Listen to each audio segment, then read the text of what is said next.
Breaking news coming in from Israel and Gaza. An overnight Israeli airstrikes have killed at least 8 people in the Gaza Strip. According to reports, the first strike in the Khan Younis area in southern Gaza has killed 4 people, and the 4 more were killed in the second strike near Jabalia in northern Gaza area.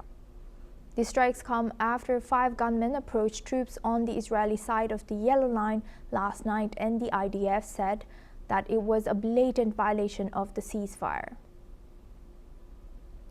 Now we welcome back retired Major General A.K. Sivaji. He's a geostrategic expert, joins us live from New Delhi. Thank you very much, Major General Sivaji, for joining us again. Now, Major General, both sides have blamed each other. As for now, although Gaza hasn't issued any statement, Israel has said that the 5 gunmen approached troops in the Israeli side of the Yellow Line. Can you tell us a little bit more about how effective, or is this Yellow Line very clear for both sides to ensure that something like this doesn't happen? And how does this, ongoing the ceasefire in effect is affecting the legitimacy of this ceasefire?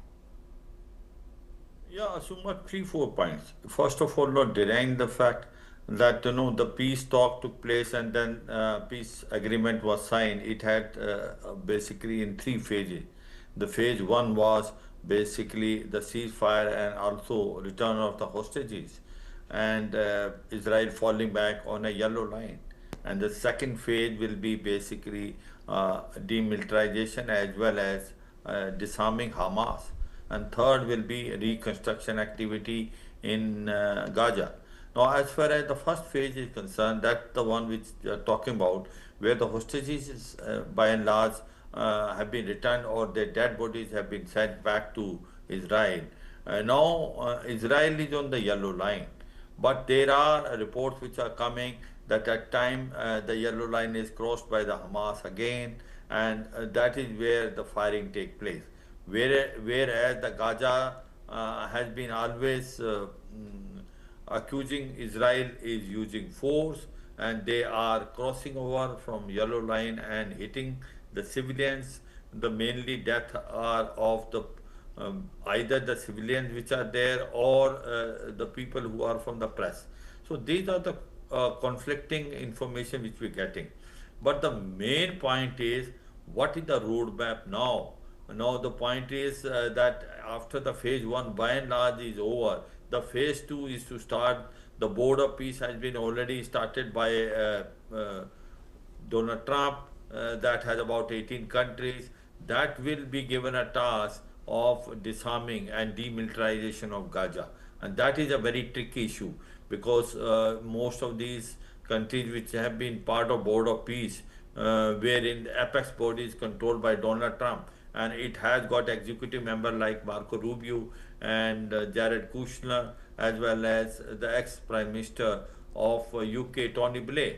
The issue comes is how you will able to now demilitarize and disarm Hamas, because majority of these countries which are going to send the forces, basically international stabilizing force, will have a Muslim country. Will they take action in disarming? Because Hamas is not ready to disarm. That is a very, very important point. So as on today, we should focus on as to how things will unfold hereafter, because after phase 1, the phase 2 is very critical.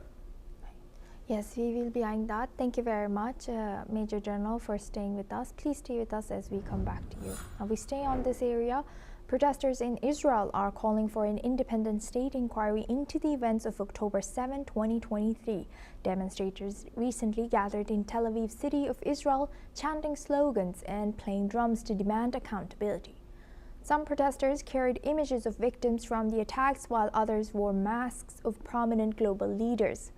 Protesters expressed their disappointment with the government as they failed to establish a national inquiry and eliminating transparency in the aftermath of the deadly events.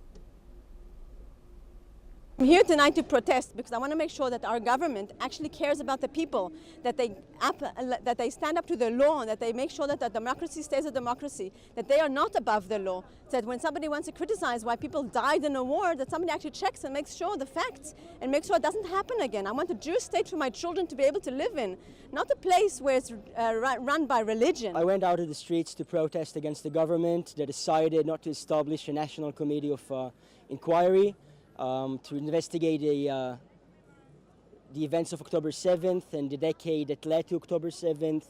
The government has disappointed us. They have not done what we expected them to do as a leadership.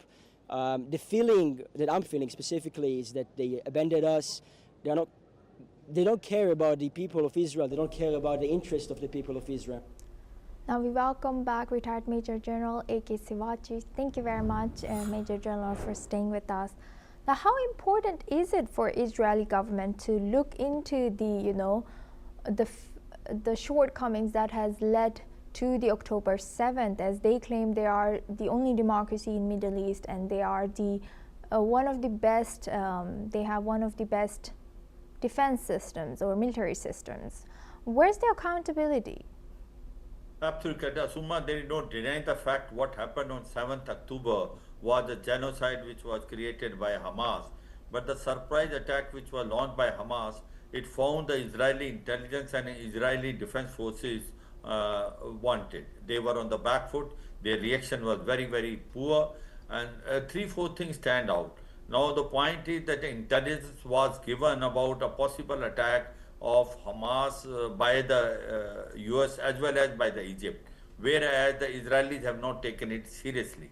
And there is total lack of intelligence failure. They are not denying this fact. And the response of the Israeli force, the IDF, was also not very professional.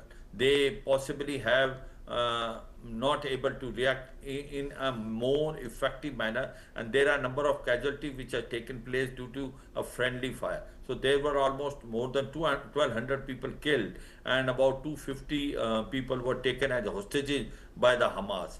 Now the question comes is, whatever has happened on 7th October, there is a requirement of carry out a fair inquiry and investigation by an inquiry commission. What government has done is they have carried out an investigation by the government agency. The people have no faith in that. They are saying that they are trying to whitewash, they are doing eyewash, they are only trying to cover themselves, and they are not coming with the actual as to how there was a failure of intelligence on 7th October and how did IDF not was prepared, and the reaction of IDF was not very professional. So there is this point which is coming now. The people are coming on the street. They want Netanyahu to go. There should be a proper inquiry by the inquiry commission which is independent. There should be a fair, free inquiry which should be objective and transparent, which the government is not doing. Government is doing their own inquiry by the government agencies which are trying to cover up rather than really finding where things have gone wrong, where more than 1,200 people were killed and more than 250 people were taken as a prisoners. Yes, indeed. Thank you for sharing that important message with us. With that, I would like to thank Major General A.K. Sivaji